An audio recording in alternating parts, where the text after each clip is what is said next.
Hey, how are you doing? Let's just sit for a minute. I want to tell you a story. It's a story about something that feels both big and small at the same time. It's about a bright yellow airline. You know the one, Spirit Airlines. For 34 years, its planes were like loud, budget-friendly bumblebees in the sky. They were known for being cheap, maybe a little bit cramped, but they got you there. For so many people, Spirit was the reason they could visit family, see an old friend, take a vacation that was once just a dream.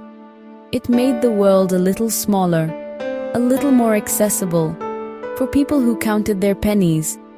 But then, just 2 days ago, on Saturday, May 2nd, 2026, everything just stopped. In the quiet, early morning hours, the news broke. Spirit Airlines was shutting down. Immediately, the company called it an orderly wind-down, a corporate way of saying the lights are being turned off for good. For thousands of employees and tens of thousands of passengers, it felt anything but orderly. It was sudden. It was a shock. All the flights were grounded. Customer service lines went silent. Bright yellow planes, a familiar sight, were parked with nowhere to go. This wasn't a slow fade into the sunset. This was like falling off a cliff. Spirit had been fighting to stay airborne for a while. The company had been through a lot. It filed for bankruptcy not once, but twice in the last year alone. That tells you how serious the problems were. Costs were piling up. Jet fuel prices shot through the roof, a problem for any airline, a crisis for one built on razor-thin margins. The airline carried a mountain of debt. A potential merger, a hoped-for lifeline, failed earlier. Executives warned the court, cash reserves were nearly gone. They were flying on fumes. Time had finally run out. There was no more runway left, no more financial tricks to keep the engines running. A bright, irreverent airline had hit a wall it couldn't fly over. Imagine being at the airport on Saturday morning. You've got your ticket, your bag is packed, and you're ready to go. Then you see the news, or hear the whispers. Your airline doesn't exist anymore. That was the reality for thousands of Spirit passengers. Planes that were full and ready for takeoff were told to return to the gate.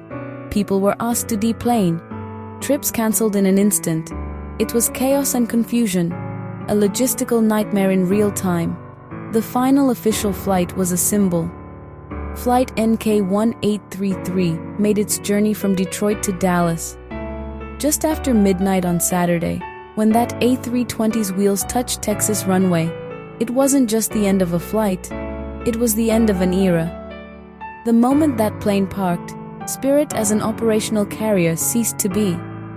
Bright yellow wings were officially clipped. One last landing, then a permanent grounding.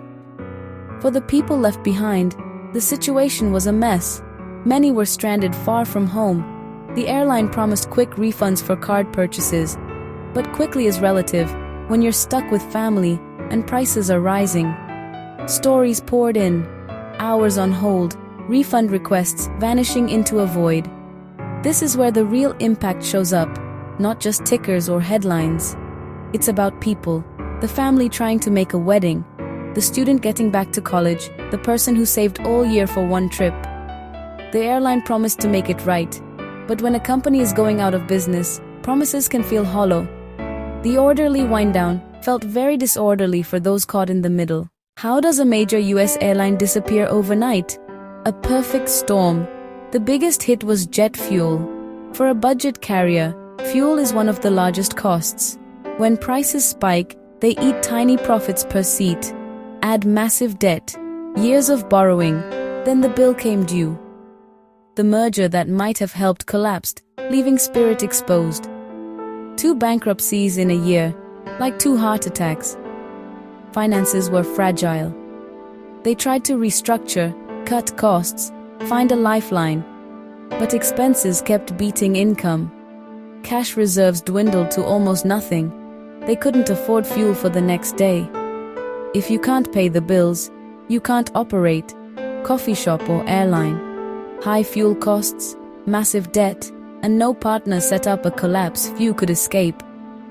In the final days, Spirit turned to the US government for a lifeline. They negotiated hard, asking for about $500 million. The terms were serious. The government would take a majority stake in exchange.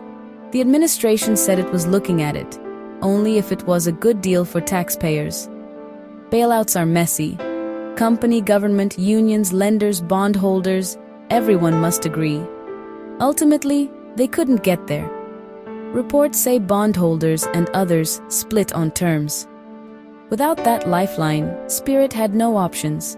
The talks' failure sealed its fate. That money would have paid for fuel, for employees, for keeping the lights on a little longer. When help didn't come, shutdown was immediate.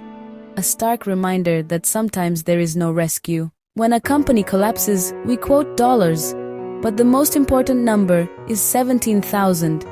That's how many people lost their jobs. These aren't statistics. These are stories, lives.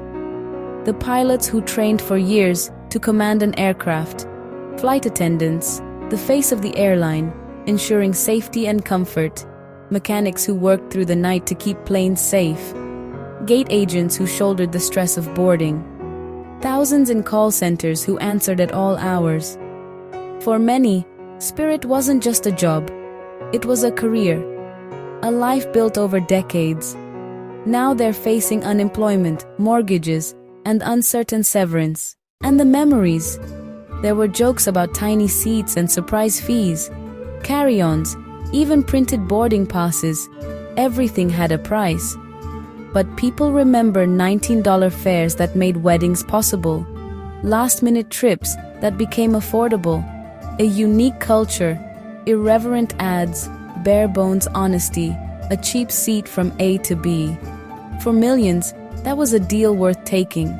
Spirit democratized the skies in bright yellow. With Spirit gone, a competitor disappears. Economics says prices tend to go up. Some smaller city routes could lose low-cost service. Spirit proved the market for no-frills travel and showed how vulnerable thin margins are to shocks. This is a human story. My thoughts are with the 17,000 workers.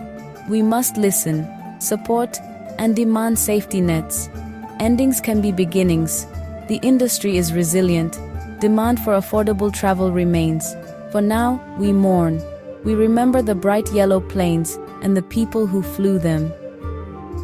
The end of Spirit is the end of a specific choice, but not the end of affordable connection. We look to the future, hopeful that safe, affordable travel finds new ways to take flight. Because even after an era ends, people still need to get to each other. And in that need, new ideas will rise and fly. Spirit leaves a complicated legacy: innovation, affordability, controversy, and ultimately, collapse. For the workers and travelers, the story isn't over. It turns the page.